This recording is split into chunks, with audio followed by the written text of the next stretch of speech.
عالم بیداری کی تکلیفوں کا سب سے اچھا علاج نیند ہوتی ہے۔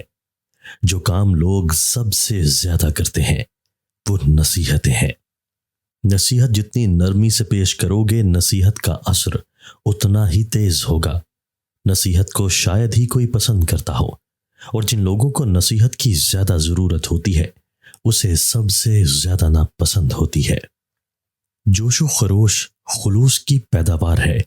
جوش و خروش کے بغیر سچائی کو بھی فتح حاصل نہیں ہو سکتی۔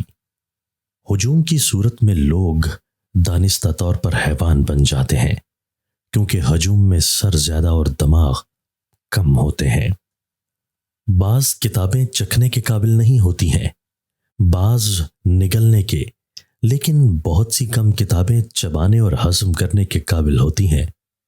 خدا اس بات کا خیال رکھتا ہے کہ کوئی بھی آدمی ارتکاب جرم کے بعد خوشی سے کوئی بھی لمحہ نہ گزار سکے۔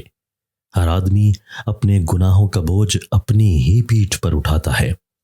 تمہارے وہ دن جو بیت چکے ہیں ماضی بن چکے ہیں، اور جو آنے والے ہیں وہ یقین نہیں۔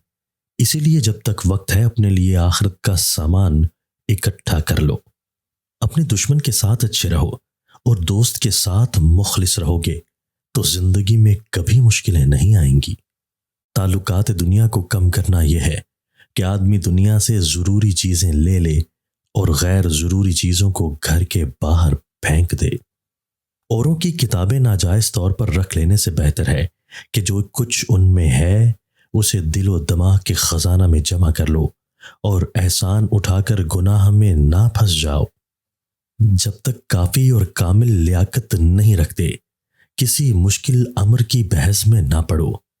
وقت کا ایک لمحہ بھی بیکار نہ جانے دو۔ سب سے بڑے فضول خرچی یہی ہے۔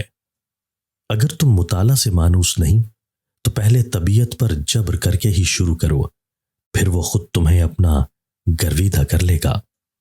منہ میں چھالے نکل آئیں، سیب کا رس پی لیجئے، منہ کے چھالے ختم ہو جائیں گے۔ بزرگی اور بڑائی کچھ عمر پر ہی نہیں، جس کا علم بڑا ہے وہ بھی بڑا ہے۔ تم اپنے بھائی کی آنکھ کا تناؤ دیکھ لیتے ہو، مگر تمہیں اپنی آنکھ کا تنکا نظر نہیں آتا۔ عورت کے ساتھ ایک شیطان اور حسین لڑکے کے ساتھ 18 ہوتے ہیں۔